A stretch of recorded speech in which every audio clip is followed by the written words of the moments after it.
go. We are live now. Yes, we are. Well, that works still. Hi, Oh, we Stuart. got some. Hi, Samuel. Good to see you. We got some super chats already, which is great. We'll just knock those out real quick. I also have a new channel member, so that's cool. Ozzy Maderos, $5. It's Wednesday. Will stream play awesome today? Okie dokie. Yes, it should. I don't know what was happening yesterday. It's weird. Yeah, we tried. Casual Trekker has joined the channel, the rank of Commander. So welcome, Commander. Oh, fantastic. Good to have a new channel member. Thank you for the support. We do appreciate it. It makes all of the difference. Especially this month. And the awesome Mark Lawrence puts in $5. Here's money. Money helps Trekyards go. Money makes Trekyards strong. It does. Packlet Planet agrees. Or Trekyards Planet, I guess. Yes, overwhelmingly so. All right, well. So we got today's live and tomorrow's live. Tomorrow we're doing our review, guys, in case you don't know. We're doing our review of the next episode of Discovery tomorrow at the same time. We're not doing one on Friday. So just you guys know ahead of time. Yes. Yes. Because I've got real life on Friday. And I have to go at Friday morning, so it's just like I'm not even can't even edit on Friday. Yeah. Not a banned account, $2. Yesterday's Enterprise, Ambassador class forever. TOS. Those old explorers. Scientists. Yeah. That's what I meant. The original series. That one does not apply. Not even one bit. Wasn't even like the first season of TNG, which would be a stretch, but I would make the argument that Trials and Tribulations could apply here. Yeah, I do consider, can you include the DS9 one? It's like, well, it is a TOS episode. Literally. Inside DS9 episode. It's made a little bit better. It's made a little bit better by the DS9 crew, so... Yeah. So yeah, tell us, so this was your idea, so what made you think of this quite, going back to the beginning idea? Honestly, we don't really show TOS enough. We don't really focus on it too much. And I figured just before Christmas, it'd be a nice change pace to, give some TOS love. So I thought, why not? There's only 3 seasons to go through as well, and so I thought this was a great idea. And then I went through season 1, and we had 9, and that's when I'm like, this is not going to be as easy as I thought it was going to be. So, and I made a slight clarification to you because it does kind of spoil when we get to TOS a little bit. So I sort of clarified the way I want to approach this was our favorite TOS episodes, not the best, just like ones we really enjoy, which include guilty pleasure, nostalgia vibes for whatever reason. So this isn't necessarily it might be close, but it's not necessarily these are the best episodes. These are the ones that we may or may not like the best today. I'm interested to see if there's any controversialness because there was some an interesting time on my list. I'll be honest. Oh, there'll be controversy. People will be pissed off by my list. Spock's brain. It's like, wow, 9 out of 10 slots of Spock's brain. Goodness. I had a bunch that I wanted to have on the list, but just couldn't. They just, got slowly whittled away, and they're not on the list. So it is what it is. Yeah, I went through. And not a banned account puts in $2 and says Spock's brain #capdrinks. Yes. Yeah, I went through the whole. I went through the ones I recognize the names of, and I found 17 that I could class in my top 10. It's like, well, shit. That's not how this game works. How do you then? About the same. Yeah, because there are some just stonkingly good episodes. So, yeah, it was pretty interesting, and I'm interested to see what we're gonna have different. We're gonna have the same, and I think we might have very different ones. And I think so. Kind of excited if we do. Don't know. Yeah. BJ Turon, $5. A Taste of Armageddon is a favorite of mine with its fusion bombs materialized over their targets in General Order 24. Yeah. Boom. Well, going back to TOS and just thinking about it for a minute, it is so much proper hardcore sci-fi concepts. And Like it's such that, pure Trek. well, yes. But it's story and good story first. Yes, okay, when the stories aren't so good, they aren't so good. But it's like, yeah, this is some real creative stuff here. They didn't run out of ideas by season 3. They just didn't have the budget to necessarily create bigger ideas, you know. Yeah. And they had some more misfires, but they weren't run out of ideas. And boy, it would have been fun to see what 7 seasons of TS would have been like. My goodness. I know. Mark Lawrence, $5. I vote for Inamir Darkly Part 2. TOS Constitution in HD was a beauty. It's pretty sexy. I'm going to go share then on that wonderful note, Stuart. Go for it. We have 36 people here, 33 likes, guys. Hit that like button. Let's get up to 50 right away.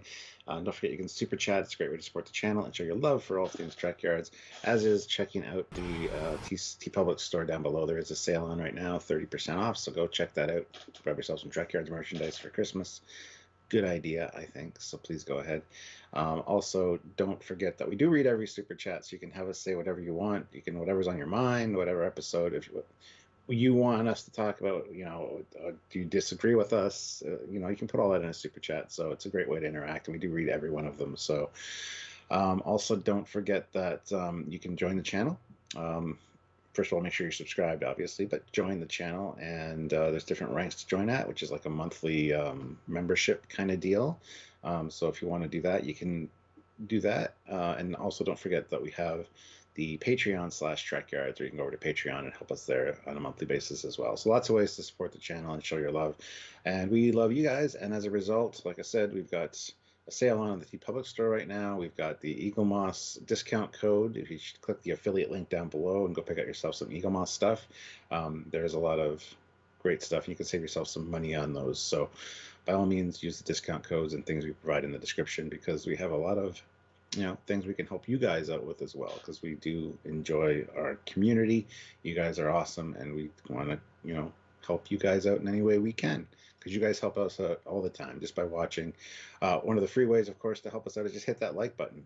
Hitting that like button is free. It's easy. It's simple. It just shows your support, and it's fantastic. So we have a few more super chats coming in. I'll get to those as soon as Samuel gets back. But yeah, please help us out whenever you can. Just being here, part of the conversation as well, is a big deal. We got a lot of cool regulars that show up, and we love all you guys. So everyone out there is absolutely awesome. So thank you so much, guys.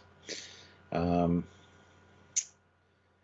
bum, bum, bum, bum, bum, bum, bum, bum. Waiting for Samuel. I know it's taking so long to share today, but that's all right. I see Matt is here, which is awesome. Good to see you, Matt. Good to see you, Shannon, Smash Rockets, Dan, Ozzy. All the regulars are here. Mark is here. So many awesome people here. So Donnie's here as well. So good to see you guys. Boy, those Facebooks just piss you off sometimes. You don't have to put it in the model, the Trekyards model contest one, because that's just for the admins. I sometimes accidentally, but yeah, that's how you shared the other one there. I'm like, it's all autopilot, Stuart. It's all autopilot. Gotcha. Yes. Not a banned account puts in $5. Seriously, Cat's Paw is one of the best. It's corny and tries so hard to be serious that it's endearing. It's an actual Halloween episode. #Trekyards. Yes. BJ Tehran, $2. The Cage is a favorite of mine. Number 1.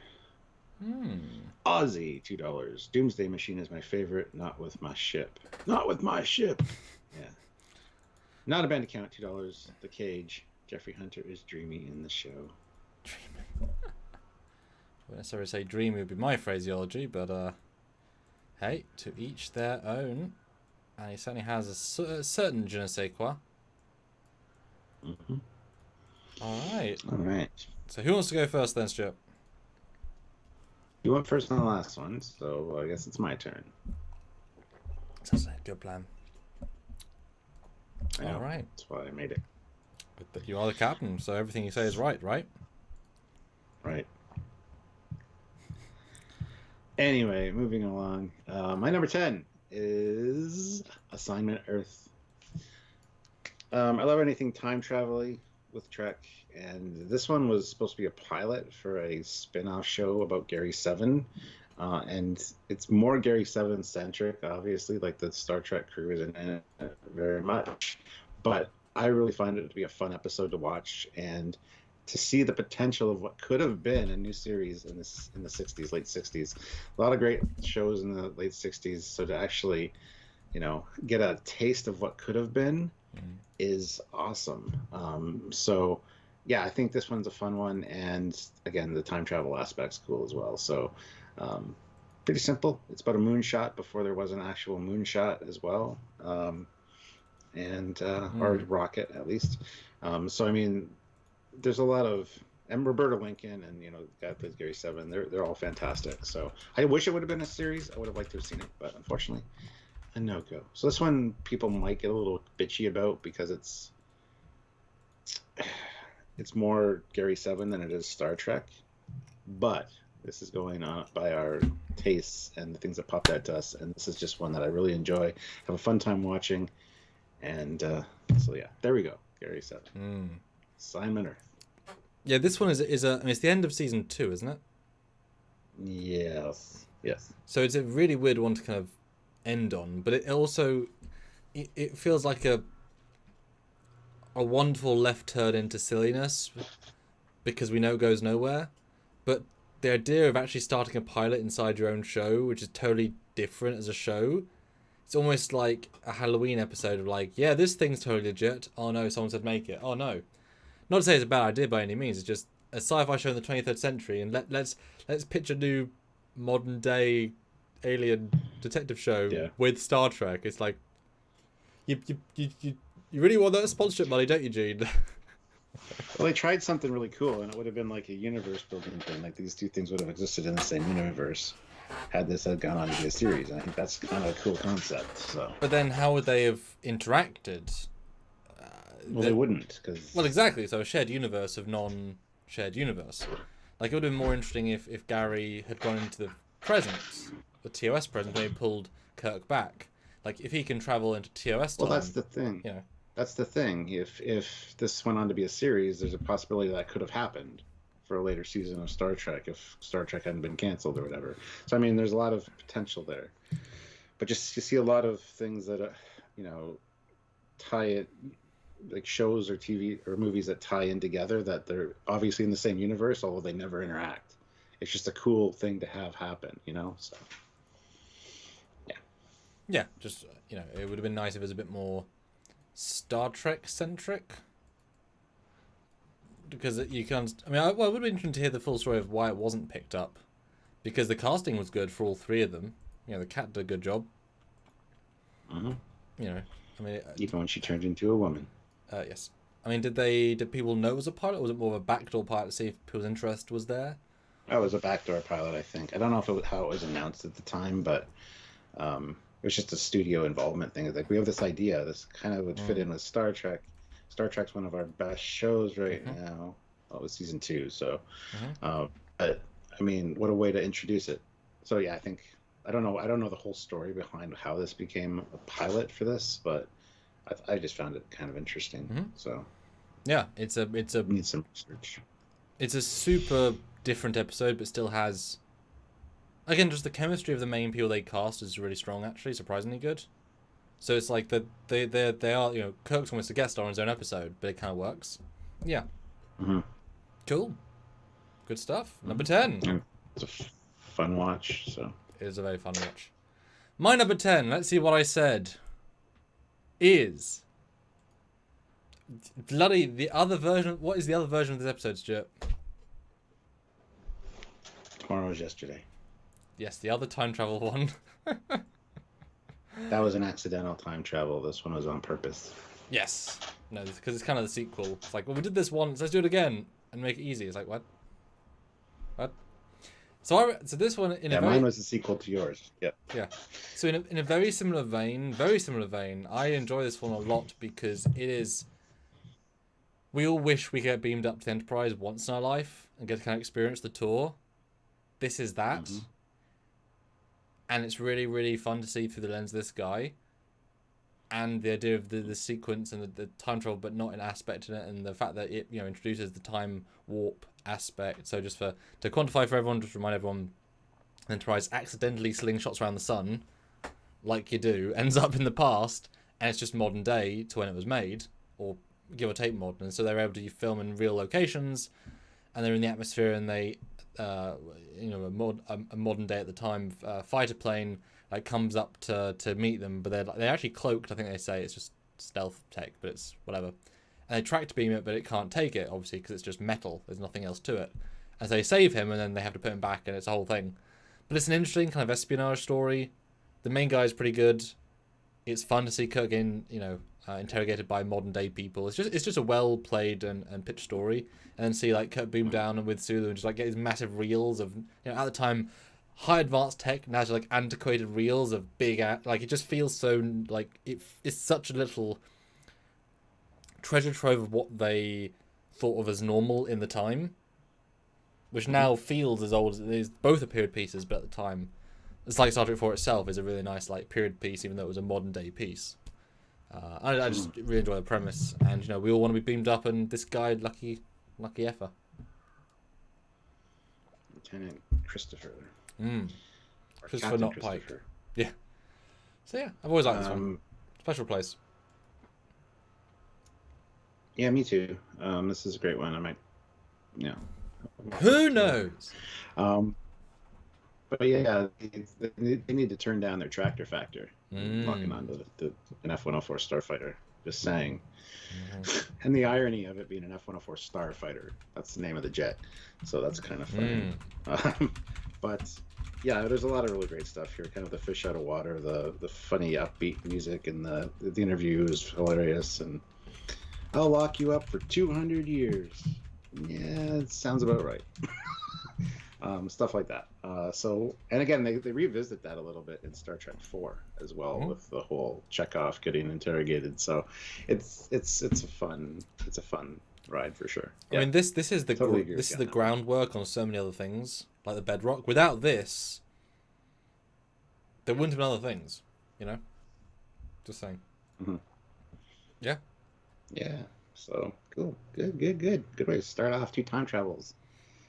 Very similar episodes, but they're just so unique though.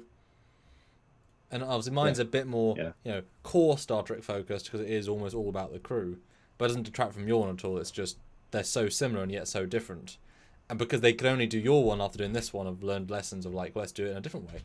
So yeah, it's good stuff. Yeah.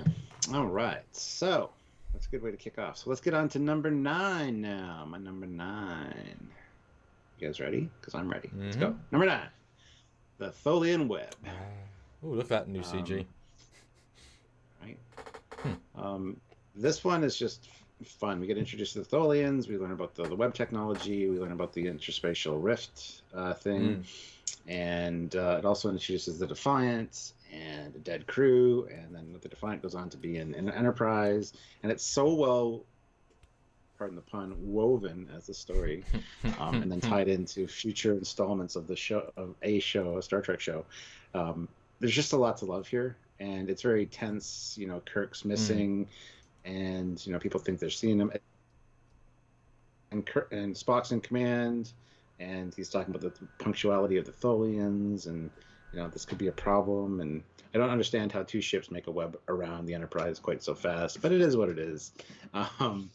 And then the way they slip away with the interspatial rift was kind of cool. So yeah, and new ships. I mean, even though the old Tholian designs aren't anything fantastic, it just, and to have the Tholians being the crystalline creatures, so alien as well, was really neat. So I wish we would have seen a little bit more of them just on screen, but hey. And it's also cool. Also cool. We met the author of this episode, Denver Comic Con. We were like, "Oh my god, hello!" Don't know your name. Don't know your name, but apparently hello. Talk about Tholian for a bit, which was fun. No, yeah, 100%. This is one of those universe building episodes that it's kind of like the Q in a way as well. They make such a powerful appearance with one appearance. they can't help but use them again, the Tholians. And certainly the web, it's like just fly down and out.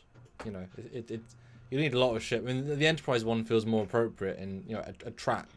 You know, that. But they couldn't move. That was the thing, though. Sure, but in a normal situation, yeah. or in another situation. But you're right. It's like a, you know, a two-prong idea. Although, why would you take 3 hours just to make a web? It's just shoot them then, just destroy their nacelles or something. It's over elaborate. And I think people often, I don't know about you guys, but I sort of forget this episode is about Kirk getting lost in interphasic space because the Tholian web part is so strong. But that's like the first 20 minutes. The rest of it is, you know what I mean? It's so visually strong that you forget that's not really the plot, even though it is. Yeah, it's one of the things you don't think of it right away. No. Yeah. You obviously think of the web and this shot in particular, or the two ships meeting on the view screen and starting the web. That's another one. Or the helmet on the view screen. It's like, what is that? Yeah. It's still a good visual. I mean, still a good visual. So it's definitely. I'm you know, forever pleased when Tholians pop up in other Trek, and I may or may not have Tholians pop up a few times in Trek shorts. Because they're underused, Stuart. They're underused to the nth degree. My goodness. We've done a few episodes about the Tholians, so special place in Trekyards history. Yeah. Yeah. BJ Toronto, $2 U.S. Air Force Security Police, the red shirts of the United States Air Force. Yeah. That's pretty funny. Nobody died, though. They didn't kill anybody, to be fair. Good. So. Did they get phasered, though? Yeah, they got stunned. Yeah. Or they got knocked out, punched out. I don't know if I think somebody got stunned, yeah. Oh, there is the most amazing fight scene with Kirk in that, where he batters a room full of people and just rolls around, and it's like, Shatner, you're really trying here. Yeah, he's one for throwing pillows, garbage cans, his body like sideways against people. Like, who doesn't jump up and kick? Effective. It's like such a weird. It's like. Yeah, they jump off the wall. And, yeah. Oh, he's committed to it. It's Kirk Fu. But guys, give us Stuart, give the guys a like goal and a super chat goal to kind of see if we can get those goals in the short term. Well, another 100 for super chats for sure to get to our minimum. And for likes, you know, we're at 62 right now, 68 of you here. I think we could probably hit 100. You guys thought I was going to say 75, but no. We're jumping right to 100. Good. So hit that like button. And I also put a poll 5 minutes ago with 41 votes. Would you have watched a Gary 7 series if you're around in the 60s? 83% yes. Boom. There's a lot of weird shows on in the 60s, like I Dream of Jeannie, and, you know, stuff like that. That was kind of magical or sci-fi, so I think it would have fit right in. So, yeah. Yeah, I like it. Cool. Tholian's web. Yeah, good stuff. Well, I haven't written a web into anything because that'd be a shitty effect to do justice. Oh dear. Cool. My number 9 is Galileo 7. See, I'm surprised when I say it because I picked some gut reaction I've forgotten. Galileo 7 because it's also super unique and unusual.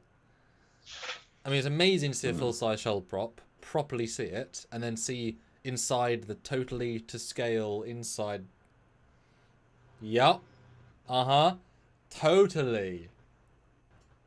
But you don't think about it, but when you realise that as a fan, it's like, oh yeah, that doesn't make sense at all. But to have to commit yourself to a full, good looking shuttle. It's a nice looking shuttle prop. It isn't cheap looking. It's just like good. It's just, and to have this whole episode where, you know, they're trapped, they're lost, they have to fix the shuttle, have to survive. It's kind of like the Starship Troopers scene in the, you know, fort. Some of bugs they got to survive, and, you know, kind of sort of a vague vibe of just survival.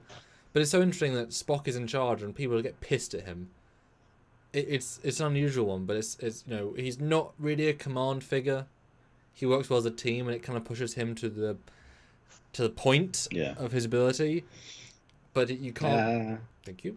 But you can't be as clinical as Spock, and still. So it's a really good character study of Spock and McCoy and Spock, and Kirk's barely in it. I'm sure he's dealing with the asshole diplomat on the Enterprise, who's got to get to the thing. And don't remember that plot. Kirk's like, I've got that timeline.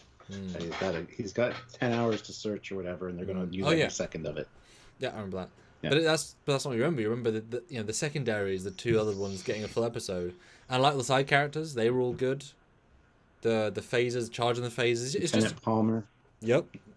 It's just so memorable for how unusual it is, and it really does a good job at achieving what it sets out to do, considering. And I think there's in a moment when like the big alien creatures are like jostle the shuttle, isn't it? And the people inside are jostling. And it's quite, it's. And I remember watching this as a young kid. Obviously, it's more impactful when you're younger, when the tech is less impressive. But I'm always impressed by what they achieved in this episode.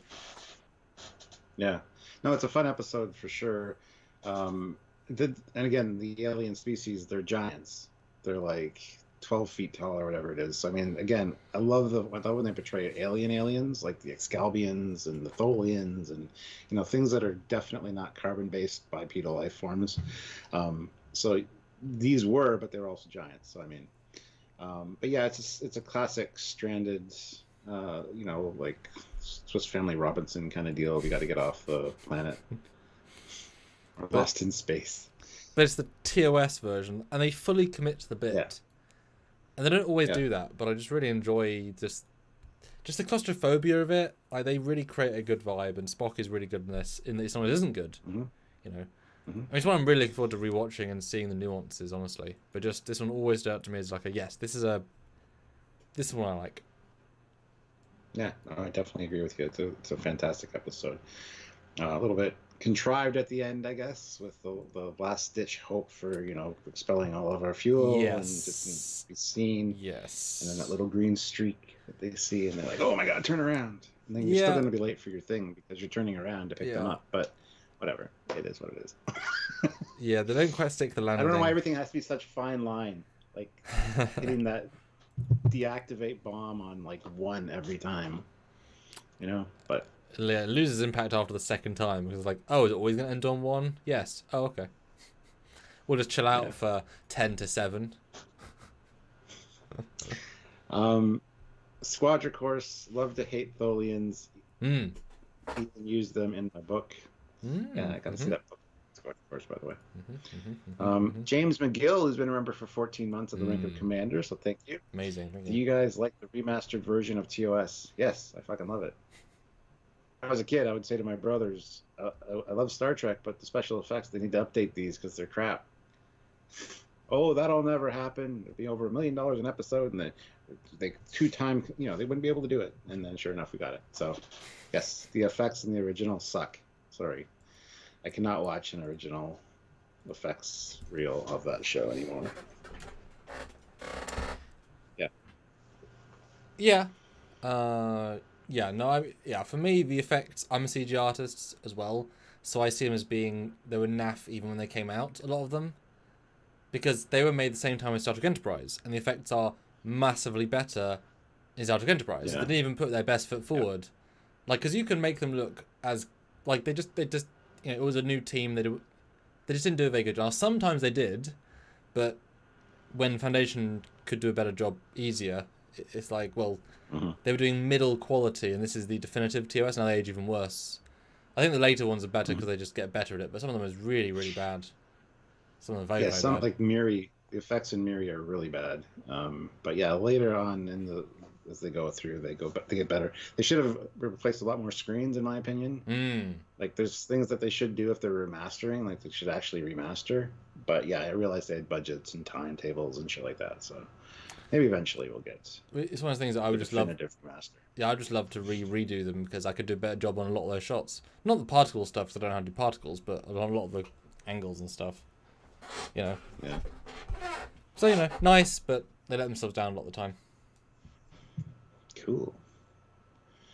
So this is number 9, guys. Let's see, another 30 likes. Let's hit it. At least another $100. We're still at that mark. So, super chat your thoughts on our choices as well as your favorite episodes. Yeah, we're not doing so well this month, so even a 5 will make a big difference. No, this month sucks. Yeah. This month will make us cry in a month. Yep. Anyway. Moving on to my number 8. My number 8 is Mirror Mirror. The first introduction of the Mirror Universe. Mm. We get the old cage-style Enterprise with the solid Bizarre collectors with the spikes, and because it's the Mirror Universe, it's orbiting in the opposite direction. That's so you know it's backwards. Anyway, no, it was fun to see evil doppelgangers of your favorite characters, and just this one I kind of liked the timetable on. Like they only had enough power for the transporter, and they had to time it and work it out, and then they all of a sudden not get caught. And I don't know, just seeing the evil versions of like Chekhov and Sulu and Uhura. Well, we don't really see Uhura, but you know what I mean. This one had a lot of fun stuff in it, and as the Mirror Universe as a concept started here. I think it got overused. It definitely got oversaturated. Like this shouldn't have been something that there was a doorway to that you just. Anyway, it's neither here nor there. That being said, all Mirror Universe episodes are kind of fun, but it's just great to see raging Kirk and like the bad Kirk in the brig, like let me out of here, I'll have your heads, and it's like, well, chill the fuck out. Like who could operate a starship having that attitude? I'm sorry, but no. Well, everybody on your crew would be dead. I mean, that was because they weren't subversing to his will for 30 minutes. If that wasn't happening, it's pissy. So if you just do what he says for 22 minutes at a time, you won't get pissy. You know? Yeah. There are some slight issues in how does this world exist in that era, in that thing. Yep. That's a whole other conversation. That's a whole other conversation. Enjoyment factor here. Oh yeah. So, yeah. Exactly. But broken speaker, $5. I'm making a difference. My problem is the episodes blur together in my head. Any time travel or historic Earth-like planet episodes were good. And Squadra Course, $2. Hate to love the Mirror Universe. Even used it in my book. LOL. Yes, you did. Yes, you really did. No, this one's classic. I mean, it is honestly hard to watch some of these episodes, kind of like one of the other two we did, because there's several, because they've been so built upon in the future episodes. But even just by itself, the juxtaposition nature of this episode is so refreshing, even though it's a dark refreshing, and it shows they can do a certain serious negativity well. You know, it's. I mean, you're sure that the actors have got to play the evil them. Actually, got to be different people in essence. Actors love to act, and they are not acting the same in those, in those moments. I do agree with Dan though. They should have put the Mirror Universe emblem on the ship. They did say it was on top of the nacelles, but honestly, that pennant on the side with the yellow like Nike symbol, just replace that with the Mirror Universe symbol, like right there on the pennant. I think would have looked great. Even tilted a little bit would have been cool. So yeah, that was a tricky bounce for them because you don't see anything different in the show. So as soon as you add it to the Remastered, that's now the canon. But yep, exactly. But because I will say, in one of the fan films I'm working for someone else on, I had to do a custom Mirror Universe conversion of the Connie, which I've been wanting to do for a couple of years. And I finally got to do one, but they still haven't released the clip. But whatever, their choice. And I went more enterprisey with it because I think the yellow pincers are fantastic.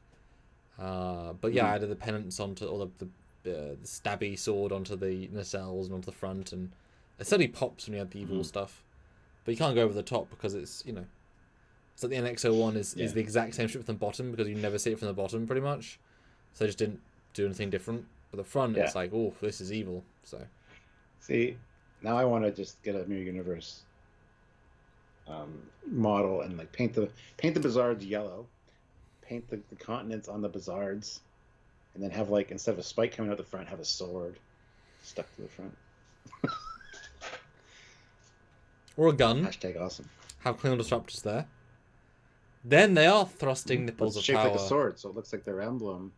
It looks like their emblem, and they shoot. But they could be thrusting nipples of power if they're guns. Oh my god. All right, let's see. We got some super chats. But I never quite liked the prongs. They don't connect. And losing the glowing Bizards does lose a lot of the zazz of the Connie. It really does. Mm-hmm. I love that it's different though. It's not the exact same Connie. Just no, for sure. Just it's a gotta give less credit for that. It's just a less cool Connie, which is fine. It is just a less cool Connie. Yeah. Tony, $5. Thank you. Who do you think was the best TOS villain, and how do you two meet and come up with this idea? How did you two meet and come up with this idea? For Trekyards, oh my god, the whole story, it's a long story. We've told it many times. I'll say it in massive abbreviation. Like, see if... Okay. A YouTube channel, Khan, birthday, free effects, talking, more talking, made sense. We like ships. Made show. Yeah. 7 years later, thanks for super chat. I've met multiple times. Yeah. It's a long story. We don't want to waste our time here talking about it right now, but thank you for the super chat, Tony. And do search on YouTube, how Trekyards meet. There is a video explaining it, which is we certainly gave it our all in that one because that was our one time. And I love how every time you post like a memory of us seeing each other, everyone's like, "Oh, you guys are together again," and we're like, "You didn't pay attention." It's good to see you together, guys. It's like, no, this is 5 years ago. it says 5 years ago. Yeah. But definitely in 2022, that's the plan. I'm definitely popping over there. It's always fun to see the excitement though, where people are like, "Oh, you two together, that's awesome." So, And he also said, "Who's the best TOS villain?" I would have to say Khan, because Khan went on to be something more. So, well, there are TOS villains, really. Yeah. Not the actual definition of villain, I don't think is ever. I like the three Klingons. The three Klingons do a really good job. That's why they're iconic. I'll say the three main Klingon people. Kang, Kor, and Koloth. Exactly. Eric Martin, $5. Thank you. Thank you, Eric. If I ever see Doomsday Machine or Enterprise incidents on, I always stop to watch them. Yeah, exactly. That's one of the other things that factors into this, list. Yep. Some are like, oh, okay, it's this one. I'll look for something else. Other ones are like, yeah, I need to just sit and watch the rest of this. Well, some of these are so rewatchable. There's so much just genuine story quality, and it isn't even.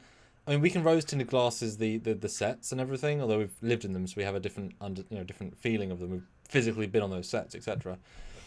But they're just really good stories. It would be sad if no one modern can watch anything from before the 1990s and appreciate it. Like, that's an indictment on the world. Every year a lot of people have trouble. A lot of people have trouble watching black and white movies and stuff, which is a shame because some of those are fantastic. Yeah, I think that a lot of the time there's more the sound and the pacing and the construction, but the construction of TOS is still relatively strong. It's more theatre than TV in a lot of ways, but it's still it's from an Absolutely. It's still from an era they could make good TV at a reasonably good pace. Whereas as soon as you go black and white, it's like, oh, now there's the craft goes more into the acting and the talking. And like they might spend a 7-minute scene in a room just not moving. You know what I mean? There's a turning point of craft. It's all good. Just a thing to note. Let's see. Jason 6690 puts in $20. That is an awesome super chat. Thank you so much. Boom.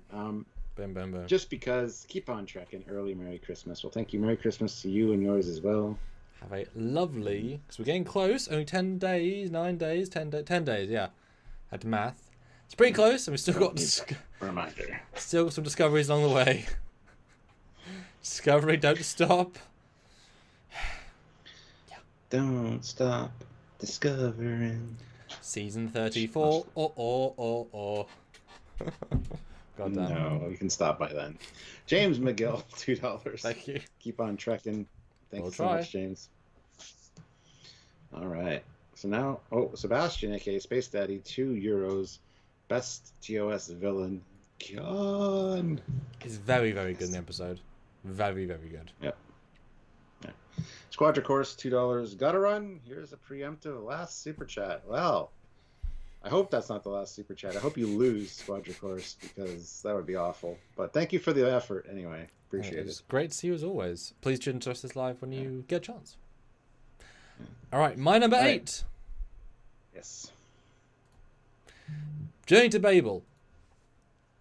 I didn't think I was gonna pick this one, but it's such a world building and universe building episode. Obviously, we get Zarek, who is phenomenal.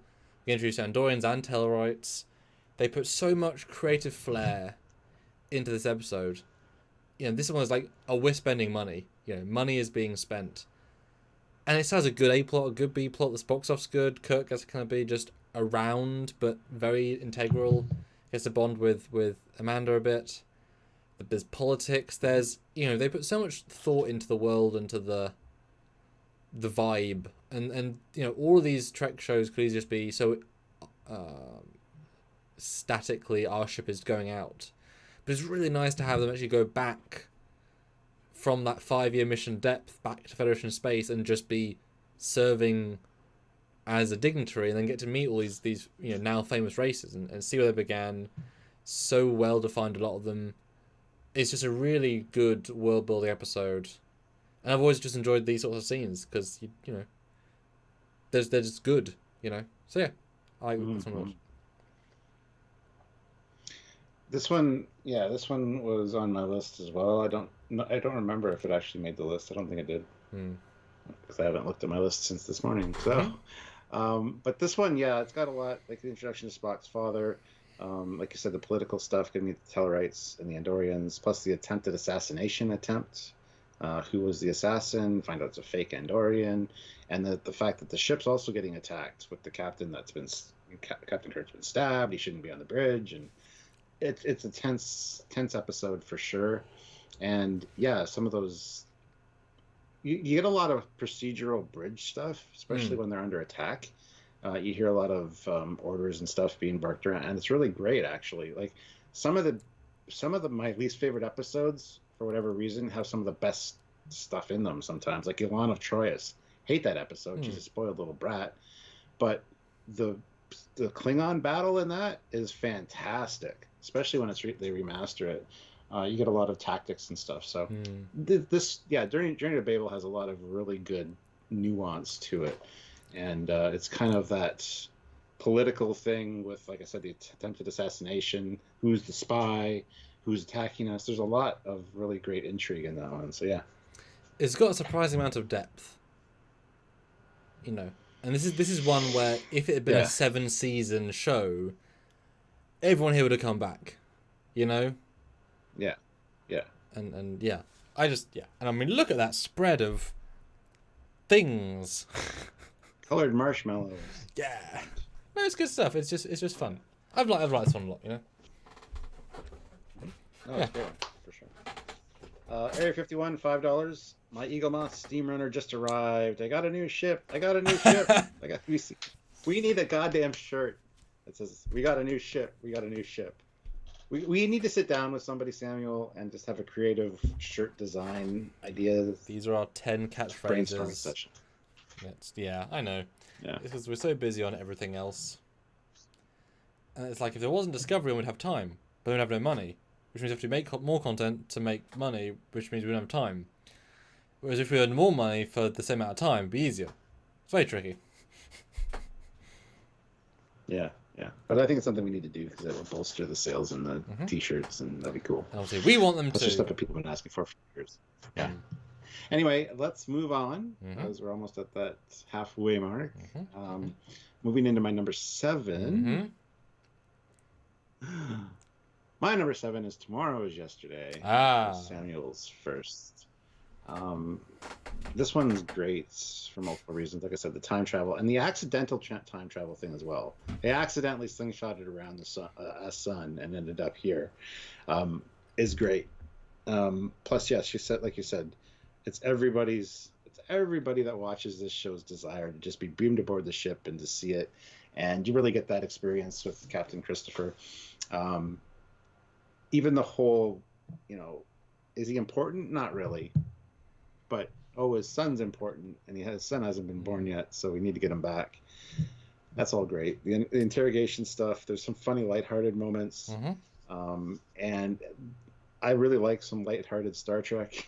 We don't really get that with the Discovery and stuff. So, I mean, this one is a nice mix of tension and all that as well. But I think the slingshot effect back, and the clock like, and them having to like, and then kind of overshooting their mark a little bit. I think that was all kind of interesting and if not a little sketchy, because technically there should be 200 prizes floating around at that point. But anyhow, other than that, it's a fun, enjoyable watch, and yeah, it's cool to see some 1960s, like you said, technology, the big reels, the old Air Force uniforms, the sneaking around an Air Force base. I think that's hilarious. So yeah, multiple reasons I like this one. It's creative. It doesn't take. I think it takes the premise really serious. What if they actually were? But also in more of a military sense, because later on in other shows, it's more about the Temple Prime Directive. It's more about this grandioseness. In this, they're just the Space Navy, and now they're back in time. It's like, okay, well, what do we do with the Space Navy XYZ? It's a lot simpler and sort of clearer, and that kind of. This is also the first Star Trek time travel episode ever. Yeah.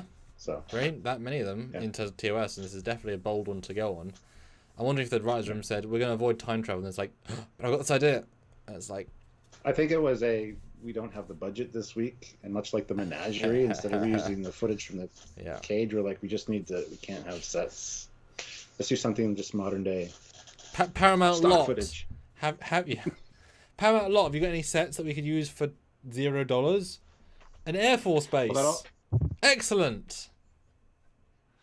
And costumes, yeah. Oh, you've got those too. Fantastic. So this would have cost us $44 to film. Fantastic.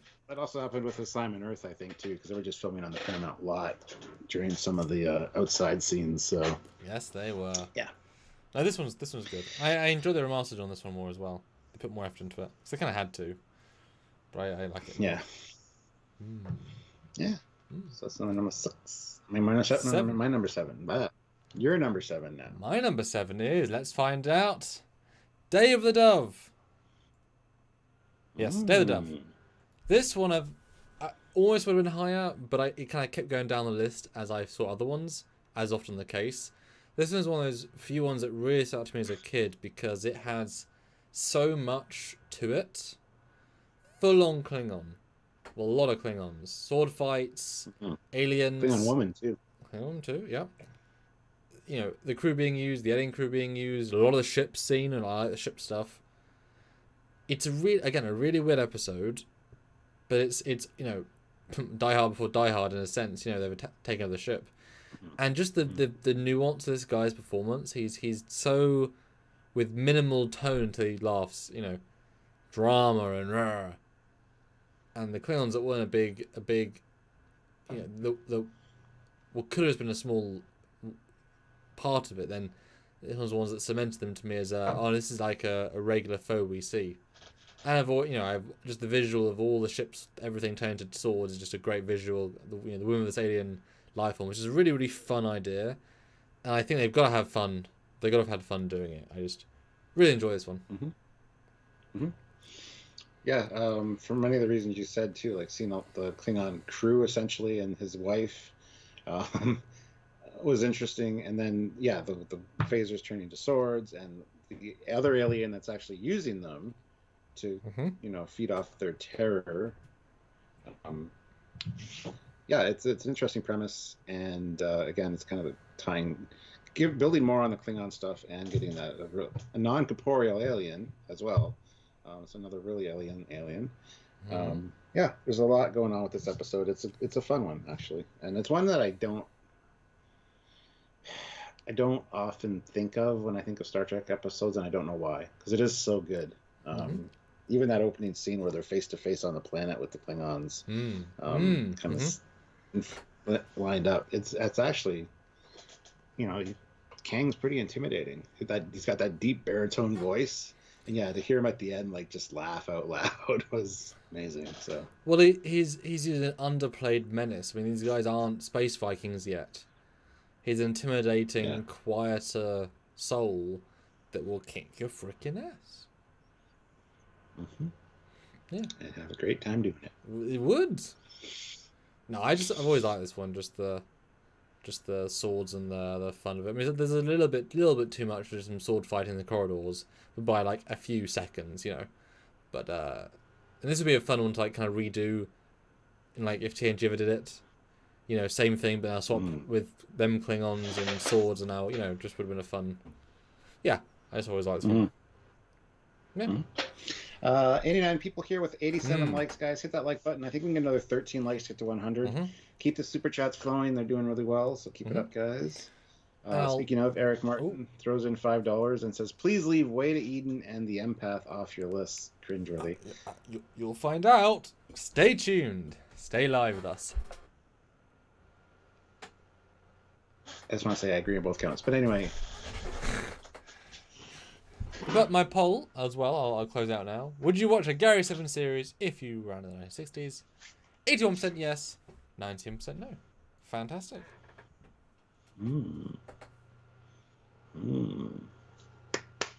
All right. So that was your number 7, correct? Yes, sir. All right. Let's. Are you making another poll? I will do, but you can sort of put your one.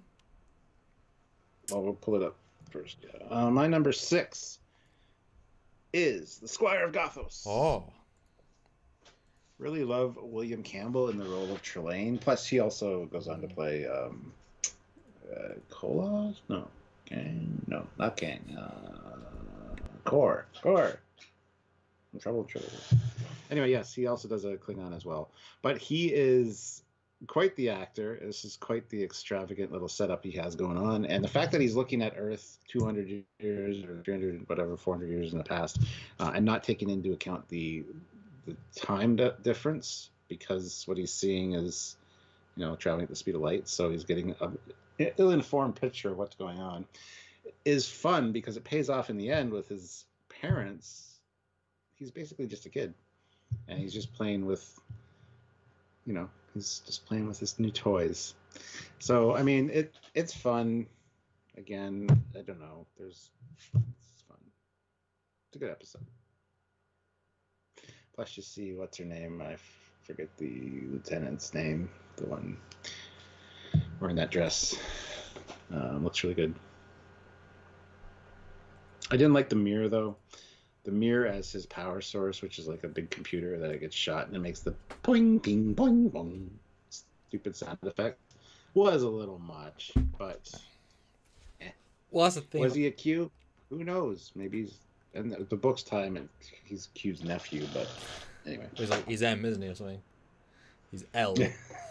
Well, that's the thing, isn't it? You always remember the Q-ness of it.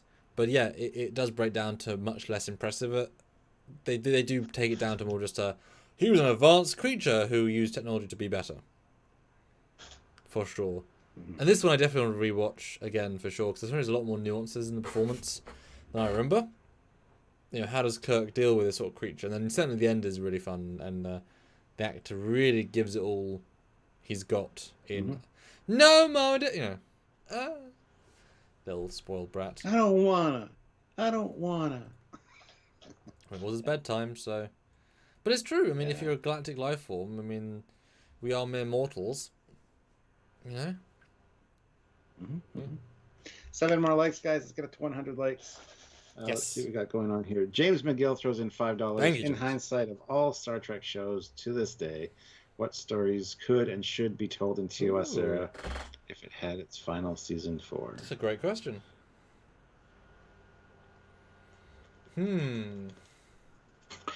So many. That's a really tough question. Sorry. If assume they know all of the canon, I'd say yes, there's Enterprise, where they get like an NX-01 era ship, and they become an alternate universe, and now they have to interact. Like, you're talking super complicated to do, but that would be fun. Like, that perspective change. How would the NX crew deal with them, or an old ship, etc.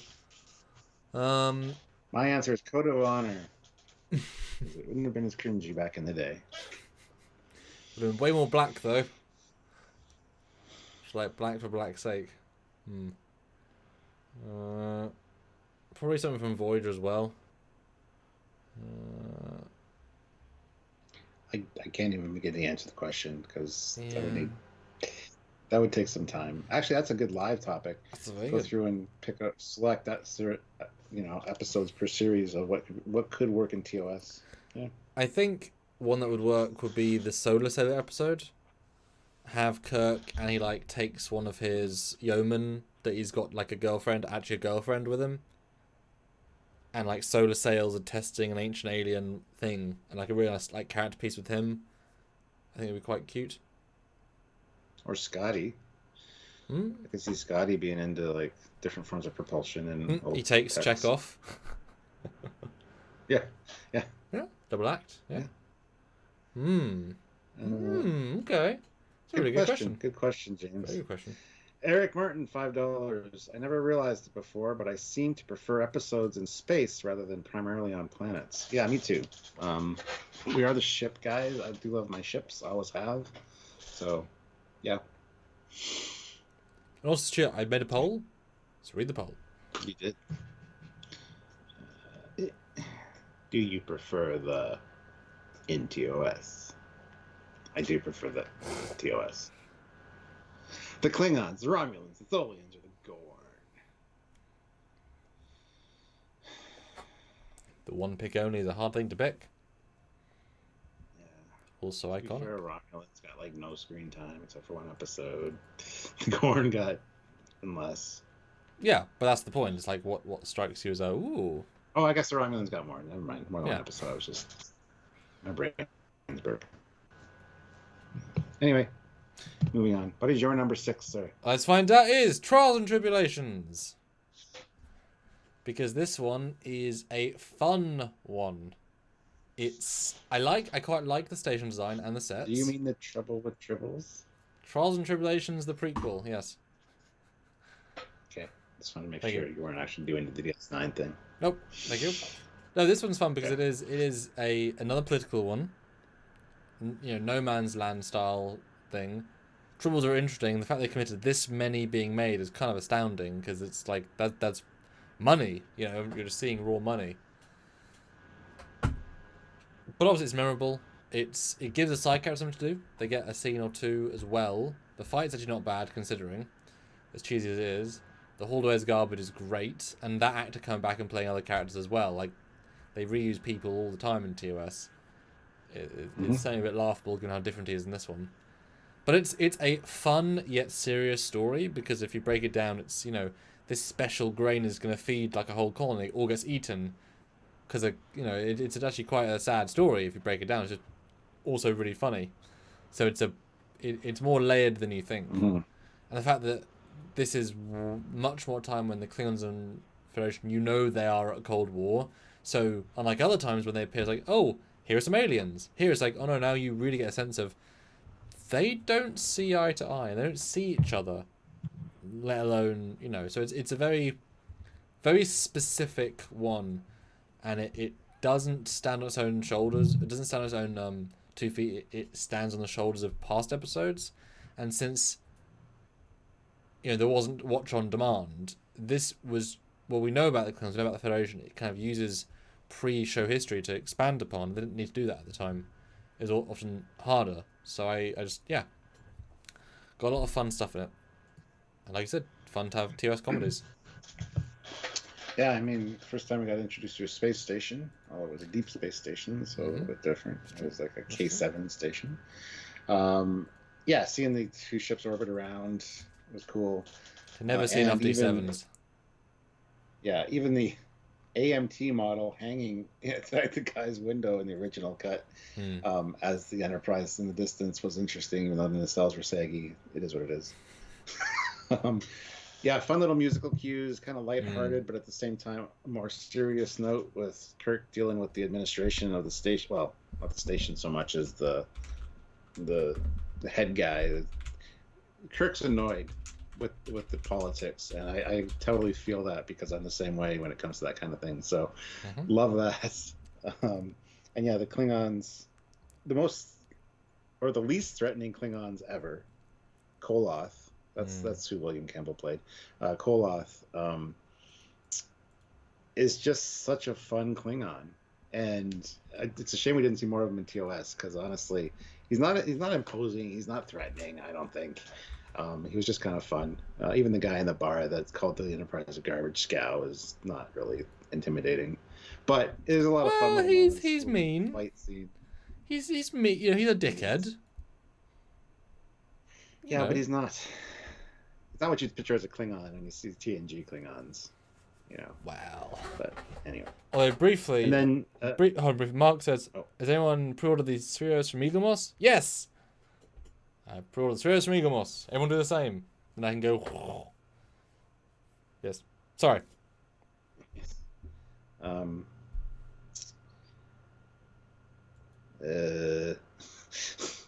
Oh yeah, the lineup in Kirk's quarters. Who started the fight? I want to know who started the fight. And then to find out the truth that and that's when you hit him. No, sir. Oh no, sir. Got a little more control. Got more control than that. What caused the fight? He said because he insulted the ship, not the captain. That was hilarious.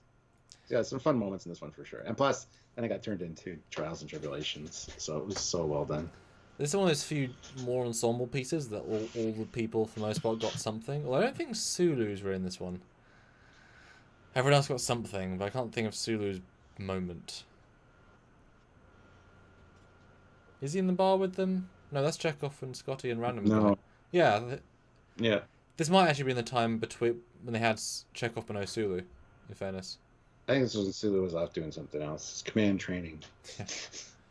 Yeah, but this one's good, and it isn't. I don't even think it's overhyped. I think it stands on its own 2 feet as an interesting story. So, BJ Tron, $2. Thank Trouble with Tribbles would be a great stage play. Yes, it would. It would. All right, so halfway now we're on now. to my number 5, the halfway mark. Yes, my number 5 is the Ultimate Computer. This one is great, especially in Remastered, because you get to see the fleet, or part of the fleet. More Constitution Clash. I would say it mixed the ships up a bit, but seeing the Enterprise take on some other Connies was kind of cool, and seeing them fly in information was also great. The whole idea of a computer controlling the ship and making the crew irrelevant it might have seemed laughable at the time, but I mean, look at all the automation we have now and how things are headed, even with self-checkouts at like the Walmart and stuff, like not even cashiers really anymore. So I mean, it's quite interesting, and the fact that the stress and the pressure on Dr. Daystrom to continue his work, he made the Duotronic systems, but to create something better, kind of got to him a little bit, and he kind of rushed this thing out. Is interesting. Like that's something when you're a genius and you're young and you do something really impressive, then you have to keep topping it and being better each time, and that's a real strain on somebody. So I think the way it was handled was really good. The fact he put his memory engrams on the computer is also interesting, because that's something that I'm sure is going to be a future thing. Just imprint your everything about you into a computer and into a machine to have it act like you. Yeah, lots of fun stuff. And the fact that the Enterprise kills a bunch of people. Yeah.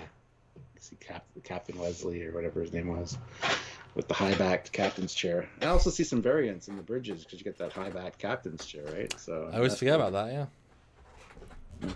Yeah, no, this one's... There you go. Yeah, this one's good. I mean, it's, again, a super different sort of episode. It's... They get a bit known for... We see almost every Connie, over the course of the show, because obviously it's cheaper. But we get a sense of them. Although, boy, taking 4 of the Connies off the front line with the Klingons to war games seems a bit important. There's only 12 of them, but whatever. Yeah. But no, it's good. I like it's almost kind of a Frankenstein story as well, with the computer being actually more cognizant. And I really enjoy the fighting with the computer lines.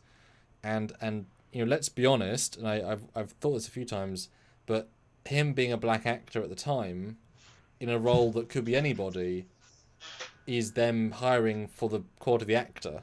Now doesn't play like anything, but he's a really good role, really well played, irrespective of skin color, and at the time that was more of an issue. So it's like that. It's really nice to see that such a lead, strong role. I mean, obviously strong into madness, but that's just the good acting.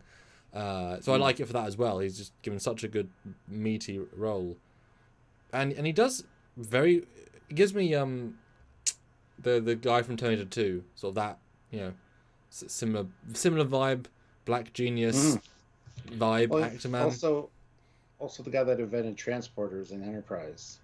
Yeah, yeah, Yes, yeah, yeah. that guy in the wheelchair. Sort of a bit quirky. Um, Yeah. he lost his son in a transporter accident. Yeah.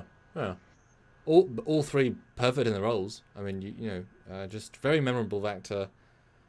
And it's Mhm. interesting to see a situation. I mean, Kirk is the ship's killing people, and Kirk ain't that sort of guy anyway. And to lose control of your ship, and don't He's they? powerless to do anything about it. And isn't there a bit where the ship dumps all the oxygen and almost kills No, them, etc. It shuts down a whole bunch of different levels or decks of the ship because there's nobody on them. So it just turns life support off to get extra power. Yeah. So. No, it's great. Great episode. But yes, the horrors of technology. Yeah. Very different as well. Very different. Yeah. Cool. All right, so now we're on to your number 5, your halfway mark. Is the Enterprise Incident. It has to be on the list. Ooh. We reviewed it and we really enjoyed it.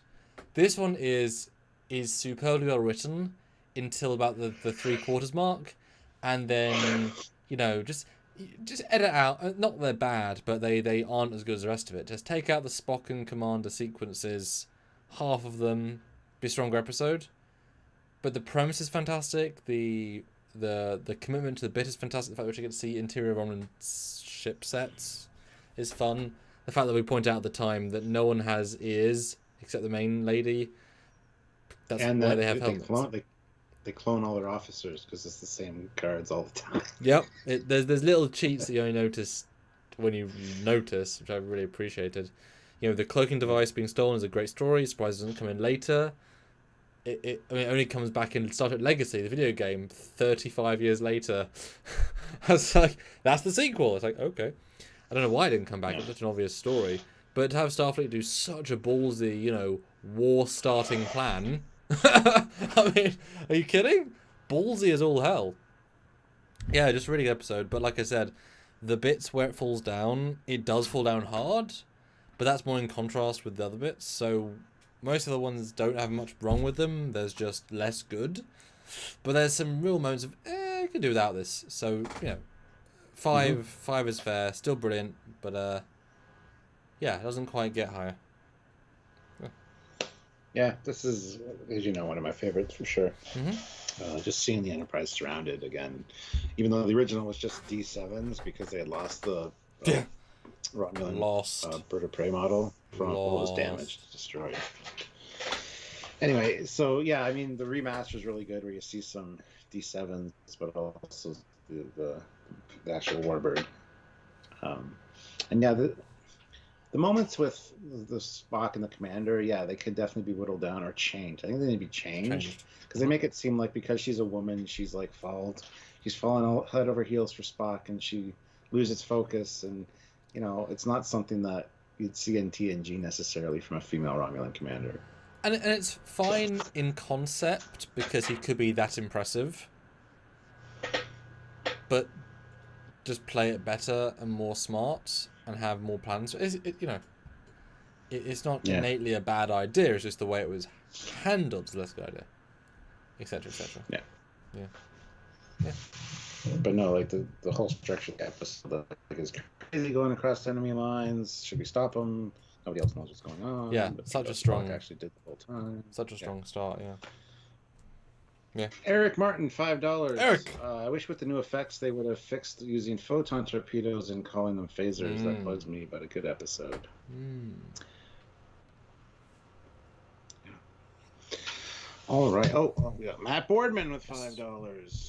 My first Ships of the Line calendar piece was based off this episode, or on this episode. Special place for you. Speaking of Ships of the Line calendars, Matt.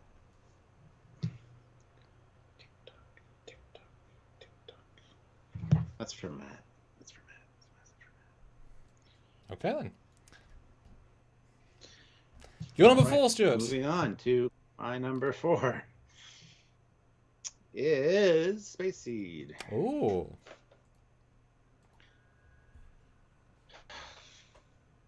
Um, Again, the premise is awesome. A cryogenically frozen criminal from 1996, and they find him and his crew, who are all crazy. Well played by Ricardo Montalban. I think he did a fantastic job in this role. And even though we get the backstory of the eugenics wars and kind of wonder what those are about. It's like the Clone Wars from Star Wars. To hear Obi-Wan Kenobi in Star Wars say, I fought with your father in the Clone Wars. Like, invokes so many what the fuck is the Clone Wars that you didn't really need an answer, and then they totally ruined it by showing you the whole Clone Wars. It's like, ugh. My imagination was better. But anyway, same thing with the eugenics wars here. And I don't know, just the fact that Marla McGivers helps him out because she's so infatuated with him was a little bit much, but gets exiled with him as well. So I mean, there's that. And then of course it leads into Star Trek 2, man. Like, the events of this, Kirk and him share screen time in this one, and they're sitting at the table, and Spock's asking the questions and Kirk's just watching, and Khan figures that out, like, you let him attack while you just look for weaknesses. It's such well-delivered dialogue in that scene. And then going to Star Trek 2, they're never in the same room, ever. They only see each other on view screens, which is quite impactful. The fact that there's that much hate and that much resentment and that much destruction, and everything came out of this with just based on this episode. Like, this is a great episode. I even like the DY100. I'm sorry, but I like the design. I think it's cool. So I know you do. Yeah. There you go. Yeah. No, absolutely. It's it's obviously iconic, but it's once again it's a punt into developing the far future of 1997, which they never thought they'd get to. Like, instantly becomes dated as soon as you actually reach there, but 30 years is a long time for everyone, and those actors are still kicking, as in Shatner and such. No, but the thing is, if it was anyone else, like with the not Q, those performances elevate it. But then you would think, this is a prime time of films and TV in the 60s in LA and such, so casting calls and finding the right people, and some casting just saying, oh, this person would be perfect for it. It's like, that person was perfect for it. TOS is very good at casting. They really, really were. Without that sort of stuff, you wouldn't be able to. Yeah, these episodes kind of kick with that. Yeah. DJ Chiron, I remember you, Commander Chekhov. I know, I was an ensign. I joined the ship after you. Joined the ship after you left. They never say that. They didn't assign him to the bridge yet. That's all. He was just lower decks ensign and saw him taking a piss in the toilet somewhere. I don't know. That's what Walter Koenig Stood says. beside him at the urinal. That's literally Walter Koenig's stories that they found. He saw him in the urinal and then didn't flush or something, something similar. And then he's like, I'll always remember that face. Because he pissed him off in the toilet. Yes. Exactly. That's the story. Yeah, nothing to discredit. I mean, Khan says he knew him, therefore he had to be on the ship. That's the canon. So, yeah. Only 4 then. That's interesting. I wonder what will be 3, 2, and 1 then. I wonder too, because I know it's number 1, but I'm trying to remember what I put it in 3 and 3. Well, I like the idea of not having all the thumbnails in front of me. Yeah, it's kind of fun, isn't it? Because then you can't overtalk yourself. It's like, well, where is it? Where am I going? I don't know. But my number 4 is also Space Seed. Are you kidding? Oh, we're linked right there. Cool. Because it is truly iconic, but there are just more fun episodes. And for me, this one, not that it falls apart, but I lose interest when everyone's a hostage. Momentum-wise, the learning about them, the Khan singular, is more interesting to me. The verbal sparring between these two, that's the gold.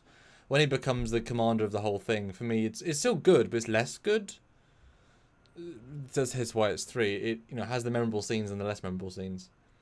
But he kicks ass. He feels like an absolute foil for Kirk.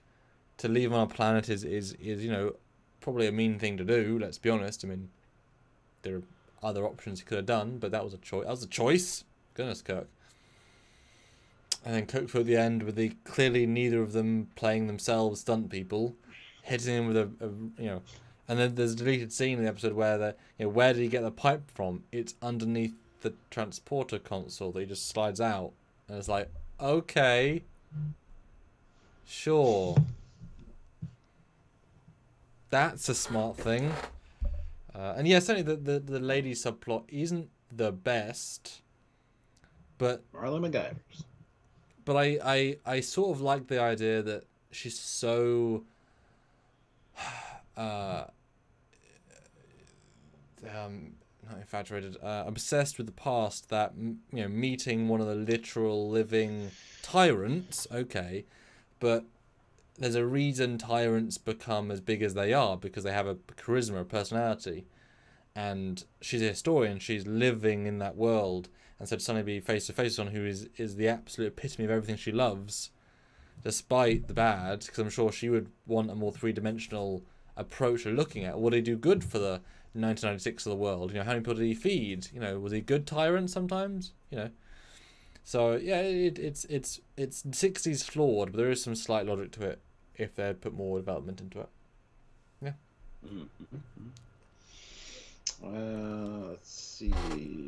Area 51, $5. Con meeting checkoff in the bathroom. This is bathroom number 5.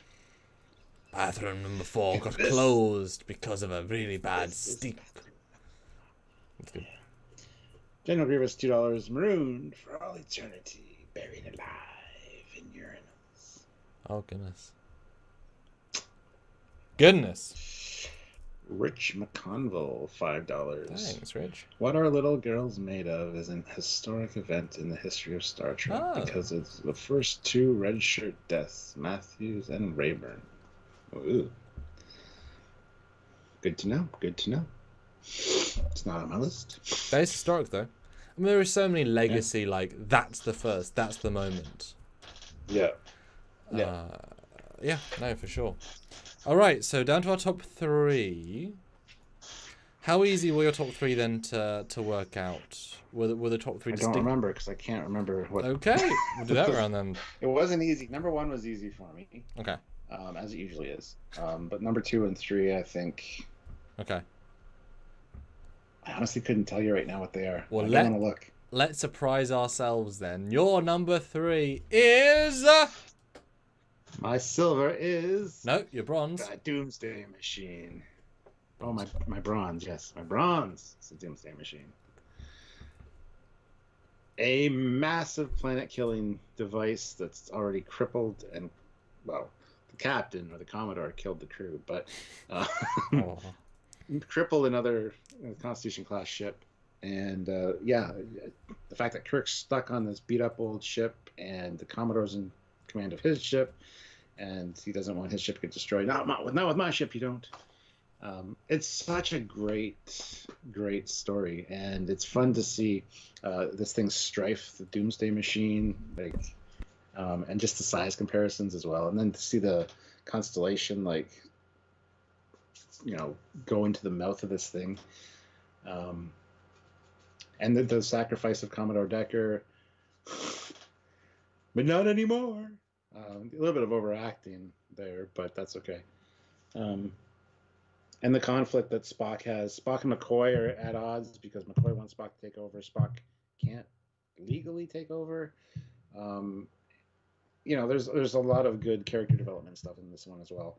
And the fact that we see Kirk knows what he's doing. Kirk's jury-rigging stuff in auxiliary control on the other ship, so he's not just a dullard that can't do anything. So, this is one of the first instances of the transporter can only take one of you. So we'll send Scotty, and then they're waiting to beam Kirk back. That's happened multiple times after this, but no, this is just a fun episode. Any big planet-killing device, it's great. And even the unknown history of where this thing came from, and what it looked like before it was stripped down like this. So intriguing.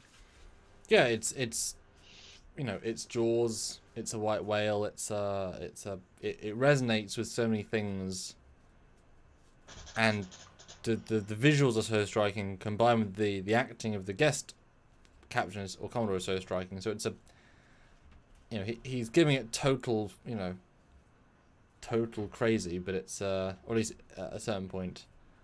But yeah, it's again unusual. You take Kirk out of his element, you add a unbeatable foe, you add the stakes of all that. It's very interesting. It's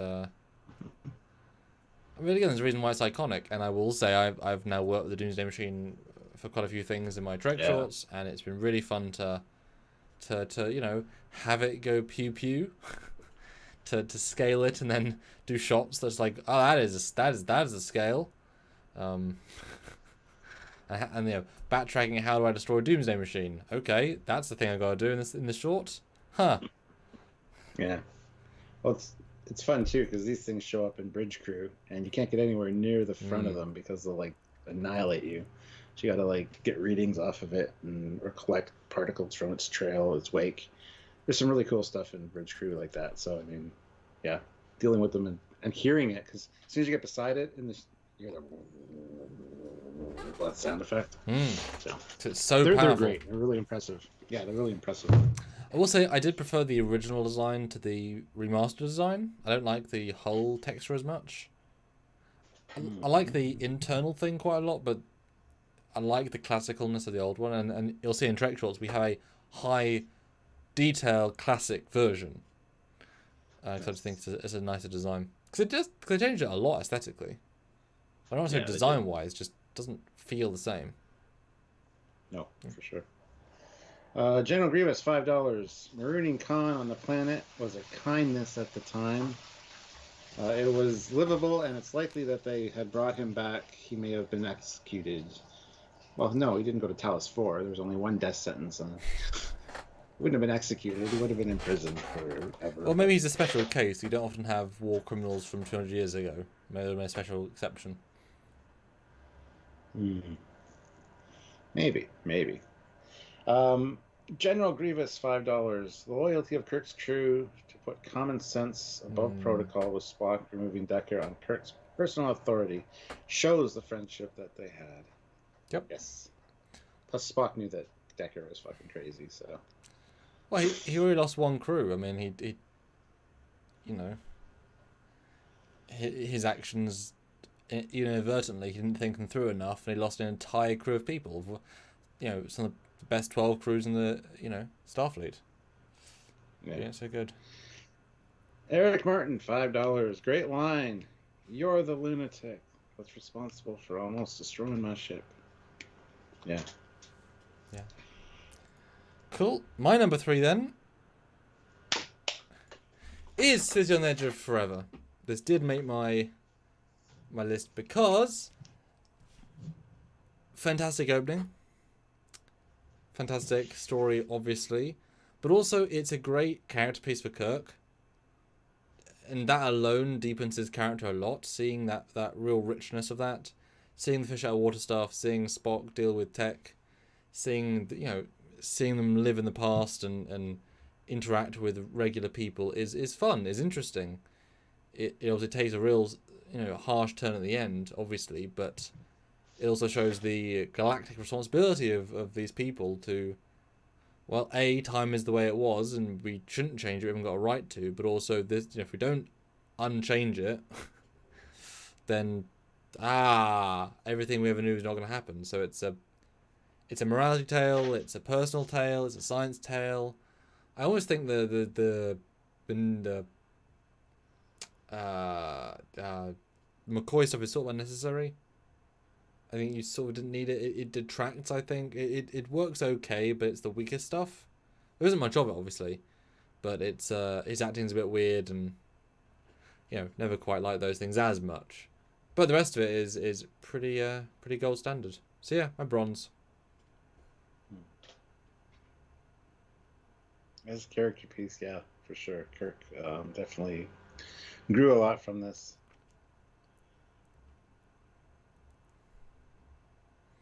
Yeah, I assume this one didn't make your list because you're my thoughts on this one. This one It's a fantastic piece of storytelling, and it really is a great.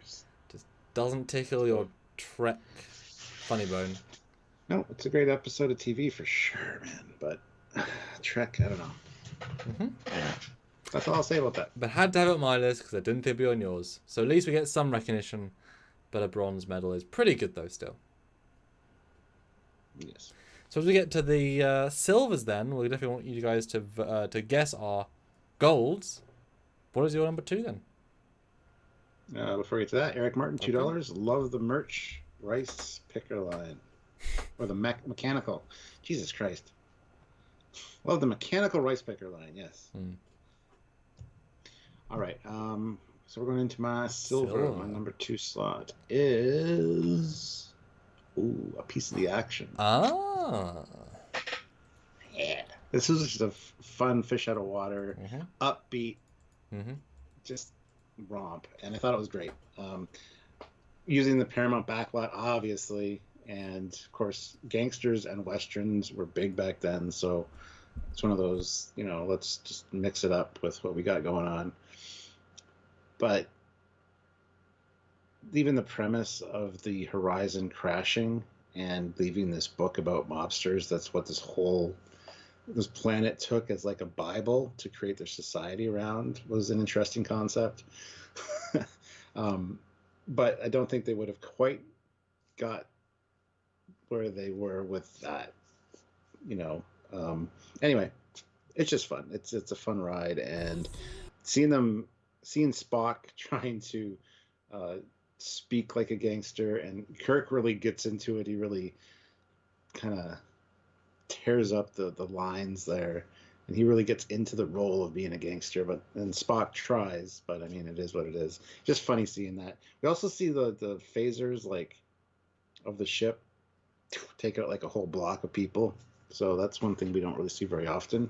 They stun a block of people, and yeah, I don't know what else to say. I really love watching this one. I love the music in this one too, that kind of comical, whimsy TOS music. Usually it bugs me because when they stick it in, it's just a little bit annoying. This one, since the whole thing is like that, it's a fun ride, this one. So. Well, you're very specifically along with the ride, and therefore kind of you know what you've got. It's like the Nazi one and the Roman one. It's like, yeah, there's some weird stuff happening. No, this one was almost on my list, very very close, but I didn't remember the individual scenes enough to have it, because I know I love it, but I only remembered like 3 moments that I thought were brilliant.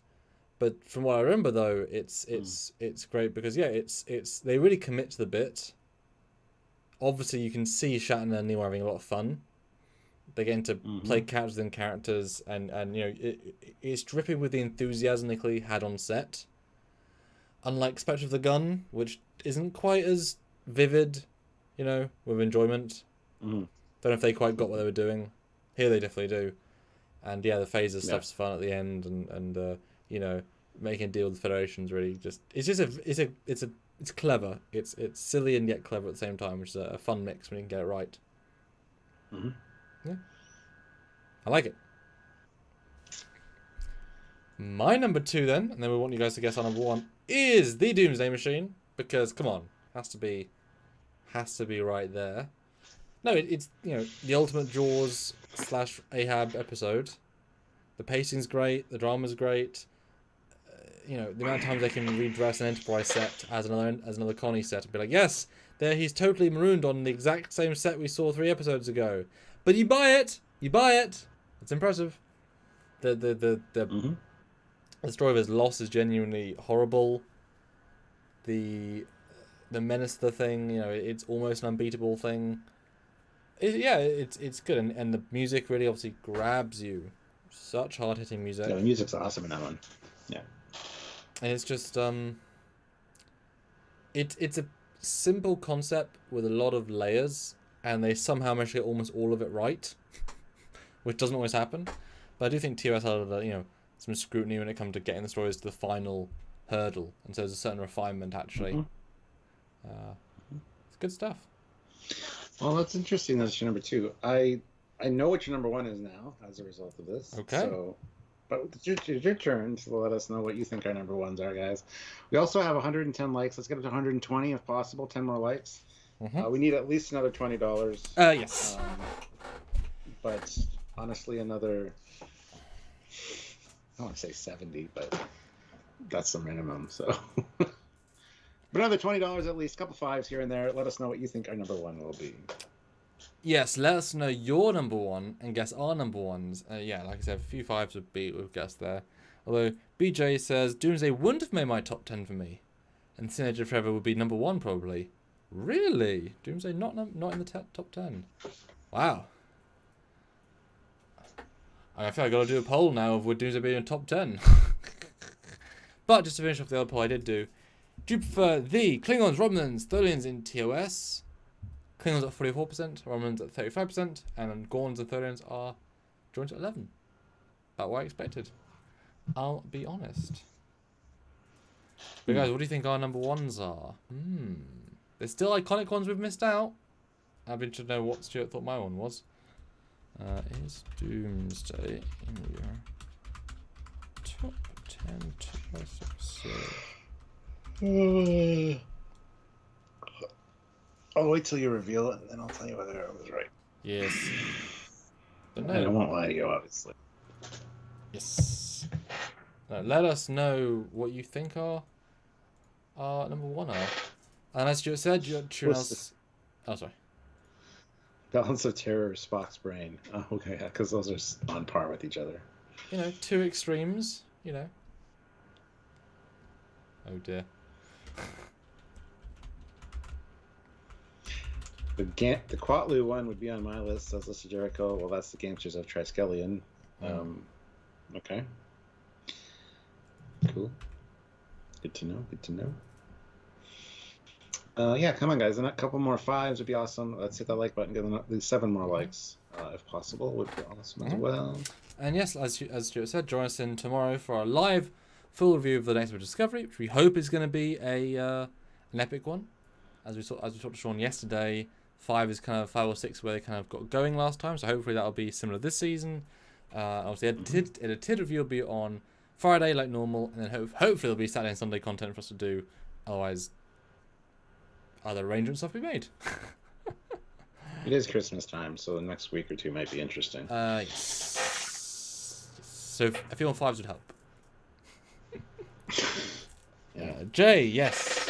Well, I think all of our probably 5 top ones you could argue as number one for different reasons because they all excel at something. Yep. And this is very much just our personal list. As I said to you in our preamble, I'll reiterate. These aren't necessarily the 10 best episodes. I think there are probably objectively the best 10. These are our personal favourite 10, which is different.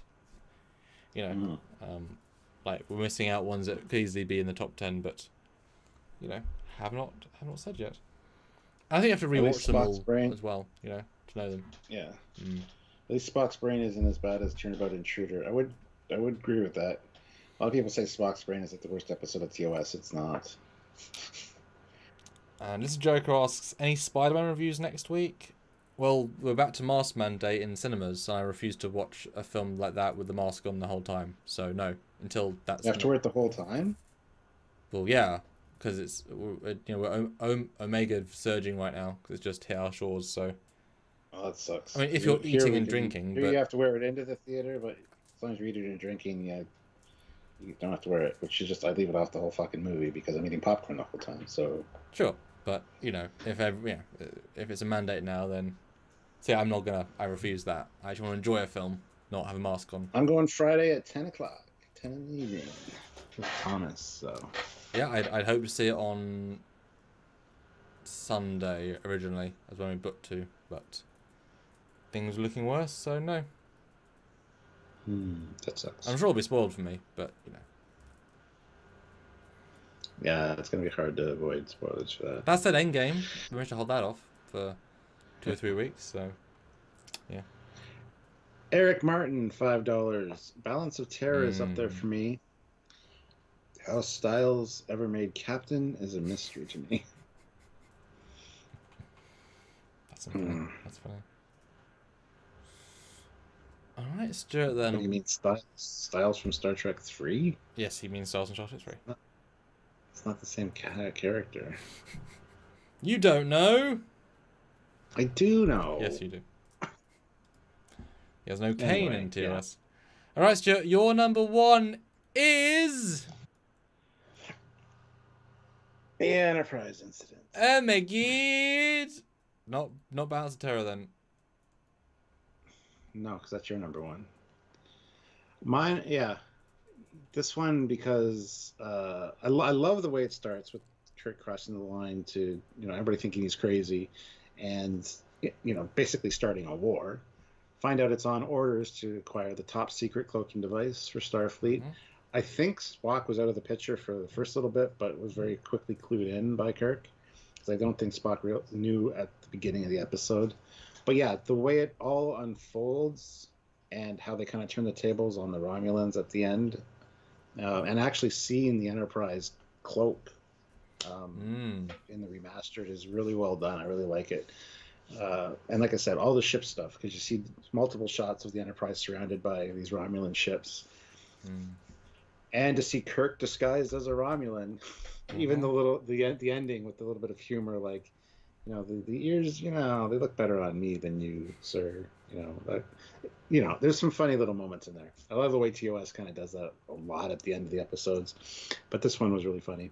Kind of insulted Kirk's pride there. But no, there's lots of good in this one. The commander, I mean, she's good enough, but yeah. When you mentioned that, when you had it on your list, I was kind of like, oh yeah, that might drag it down a little bit for me. But I don't think of that stuff when I'm thinking about, this shot here with the Enterprise surrounded is so iconic, and I love the ships. I've always been the ship guy, so this always stuck with me as a kid. So that's one of the reasons that this one is really one of my favorites, and just the political intrigue and the stealing the cloaking device and all that. So I mean, there's a lot of cool stuff in this one. So, well, it's just so ballsy, the Federation. Yeah. But I think they're counting. Surprised there wasn't a Section 31 agent on board. That's right, it didn't exist. I get the feeling they're counting on the Romulans to not want a political embarrassment. It's like, yeah, we take this one. Because if you admit it, really, Starfleet managed to trick you guys that easily. Yeah. Otherwise, why would you not say, open war, give us back our cloaking tech, la la la. But it was desperately to follow up. It's kind of shocking they didn't do anything. Area 51, do you mean you say I kill you, I kill you? Do you mean no kill I, no kill I? Devil in the Dark? I think that's our number 1. Let's see, we got General Grievous, $5. Day of the Dove is one of my top 5. The United Federation of Planets and the Klingons realize that mutually assured destruction is madness. Powerful message for the time. Yeah. It is, but it's missing a lot of that on the ship based stuff that's just so core for me. It's like, yes, Enterprise. What do you mean? Day of the Dove is all on the ship. Oh, does he not mean the Organian? You thinking of the Omega Glory? Yeah, I was thinking of the Organians. Yeah, I was visualizing that one when we said that. Sorry, that one I mean is the. Yeah, there's like 5 or 6 episodes that are entirely on the ship, and Day of the Dove is one of them. So, yeah. But you already had on your list. Yes, because those swords. So, what do you say you thought number 1 was, Stuart? Balance of Terror. And how much should we put money on that then? I'll put 400 Quatlus on the newcomer. What, the 56-year-old newcomer? So for this list, 400 Quatlus for sure. So for this list, my number 1 is Mirror Mirror. Really? Okay. I'm surprised by that. Yeah, I was like, he doesn't know what it is. No. I thought Balance of Terror wasn't on either one of our lists. Yep. It's a great episode, but... It is. But it's just not quite as fun as the other ones. All these ones have fun to them, except Doom Machine, where it's just an apocalypse. But so this one, I'm surprised. This one because it's it's really, really interesting. It's really bold. The costuming and the set stuff is great. They do. Everyone kind of works together. It's a little ensemble piece as well. They all feel present. It isn't just a Kirk and Spock show. It's kind of everyone working together. So it feels like the whole crew is involved because they are.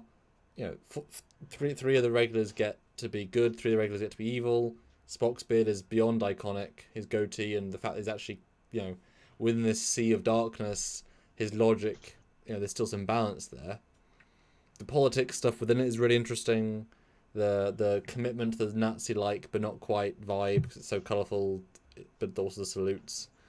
And it's, you know, a desperate need to get home, and Spock does help and he convinces him at the end, and just it's a really creative story, really well told, that utilises lots of people and has so many broad ideas. You know, Balance of Terror is good, obviously, but the ship doesn't necessarily go past TOS. The Romulan aesthetic doesn't necessarily, whereas this has, you know, this is ripples that go throughout almost all the shows, and just this is very rewatchable, you know, and in a fun way. So yeah, for fun factor, that was the criteria, you know. You just like Uhura's tummy. I know what it is. Or Shatner's biceps, you know. Plus, just establish the cliche of bearded people are evil. And Stuart avoids that by just shaving these bits. That's how he stays undercover. I don't shave this. I can't grow it. Oh. It doesn't grow. If I could, I would try it at least, but I can't fucking grow it. Don't get me started. For me, it's like this bit. I don't know. It's like a bit that can't grow as much. There's a few spots. I got patchy spots that just never have any hair. Like they're super smooth to the touch. I'm there with you, man. I'm there with you. Area 51, $5. The I kill you was from when Spock told the Romulan commander Kirk was insane, and Kirk flips out in the cell. Oh yes, that's right. Yeah. Yes. So there you go. Do you guys agree with our lists? And 89% of you said Doomsday should be in your top. And let me do another quick poll just for the funsies. Oh, question on Treks here. Hey, good to see you guys. Or whichever one of you is running that, you know, account. Hey, question on Trek. How's it going? Oops, no, that's not a poll. Go away. It has to submit a poll with no information apparently. Great, thanks. Okay.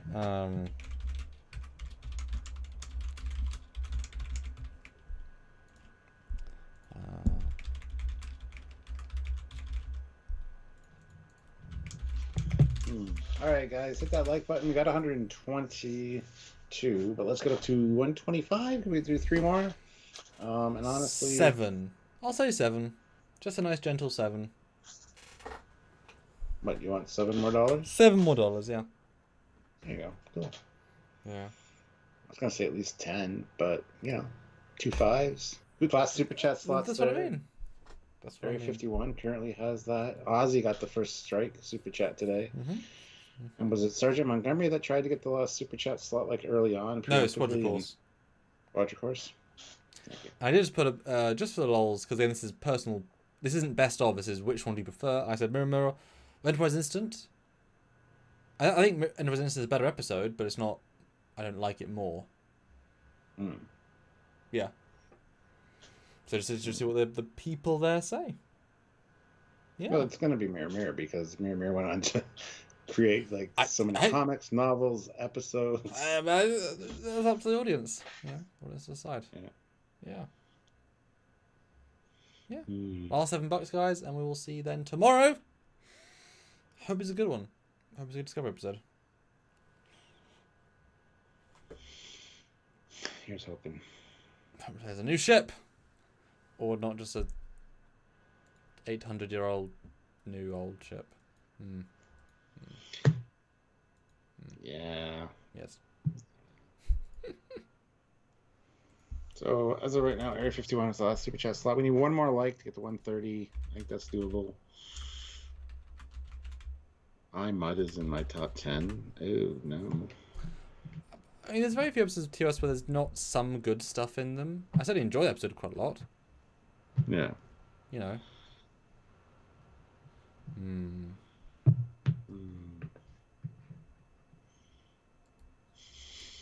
You should make this the next poll question. Brain, what is brain? Make the possible answers brain and brain. Maybe. Brain, meet computer. I don't know. Yeah, Area 51, I think you won the last Super Chat slot. Gonna call it now. We had 130 likes, so that's awesome. Thank you, guys. Yeah. And until tomorrow, which will be our review of Discovery, this week it's bumped up a day to Thursday. So, until then, he's Commander Calkins. And you did kind of get only 2/3 for Mirror Mirror. So that's not bad, not too bad. And I'm Connor Coggins, and he's Captain Foley. See you tomorrow. We are us.